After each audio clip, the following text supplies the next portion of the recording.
Friends, ഇന്ന് ഞങ്ങൾ trending ആയിക്കൊണ്ടിരിക്കുന്ന ഇഫ chicken try ചെയ്യാൻ പോവാണേ. ചിക്കൻ അടിച്ച് പരത്തുവാണ് ആദ്യം ചെയ്യുന്നത്.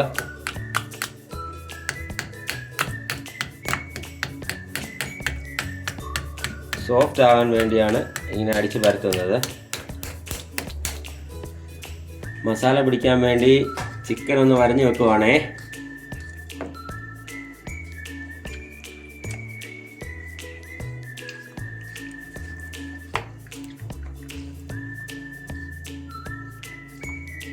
ഇനി ചിക്കനിൽ പുരട്ടുന്ന മസാല എങ്ങനെ ശരിയാക്കി എടുക്കാൻ നോക്കാമേ.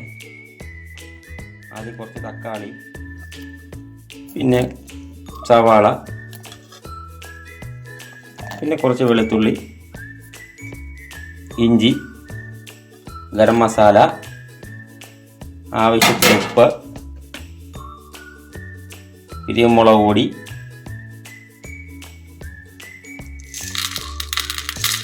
കുറച്ച് കുരുമുളക്,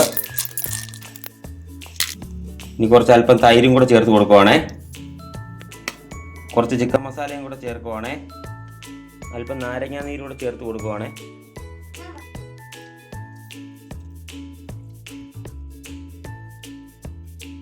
ഇതെല്ലാം കൂടെ മിക്സിക്കകത്തിട്ട് അരച്ചെടുക്കാൻ പോവാണേ. മസാലകളെല്ലാം കൂടെ മിക്സിയിലിട്ട് അടിച്ചെടുത്തിട്ടുണ്ടേ.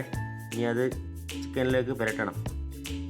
ചിക്കൻ്റെ അളവനുസരിച്ച് മസാലയ്ക്ക് ചേർക്കുന്നതിലും വ്യത്യാസമുണ്ട്. നമ്മൾ എത്ര ചിക്കൻ എടുക്കുന്നോ അതിനനുസരിച്ച് നമുക്ക് മസാല ചേർക്കാവേ. നന്നായിട്ട് മസാല പുരട്ടി വെക്കുകയാണേ. ഈ ഒരു 5 മണിക്കൂറത്തേക്ക് ഫ്രീസറിൽ വെക്കുകയാണ്. നമ്മൾക്ക് ആവശ്യത്തിനനുസരിച്ച് വെക്കും തോറും അതിൻ്റെ മസാല പിടിക്കും. നമ്മൾ 1 മണിക്കൂർ ആവണമെങ്കിൽ അതിനുള്ള ഗൈസ്, നമ്മൾ രാവിലെ പുരട്ടി വെച്ച ചിക്കൻ എണ്ണയ്ക്കകത്തിട്ട് പിടിക്കാൻ പോവുകയാണേ.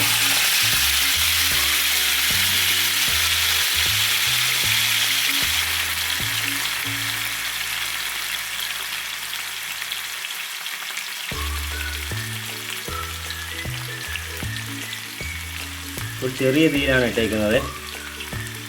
ചെറിയ തീയിലിട്ട് നമുക്ക് വേവിച്ചെടുക്കാം.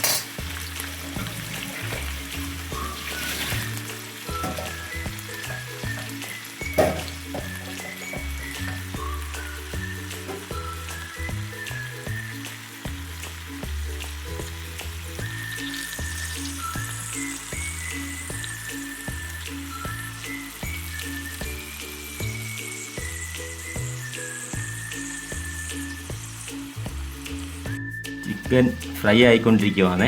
ഒരുപാടങ്ങ് മൊരിക്കുന്ന പോലെ ആക്കരുതേ.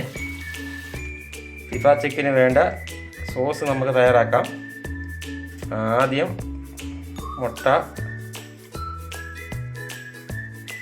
മുട്ടയുടെ വെള്ളക്കരു, അല്പം വെളുത്തുള്ളി, സ്ലൈസ് ചീസ്, ഇനി അല്പം ഫ്രഷ് ക്രീം കൂടെ ചേർത്ത് കൊടുക്കാമേ.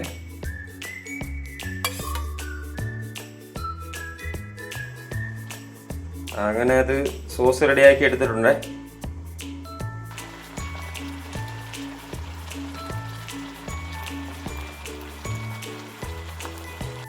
ചിക്കൻ റെഡിയായിട്ടുണ്ട്. ഇനി നമുക്ക് സോസ് ഒഴിച്ച് റെഡിയാക്കി എടുക്കാം.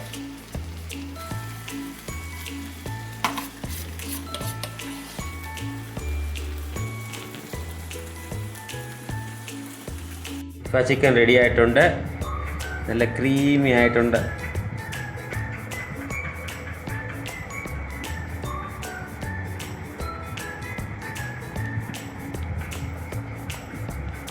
കണ്ടോ, അടിപൊളിയായിട്ടുണ്ട്. കഴിക്കൂ ഗേസ്.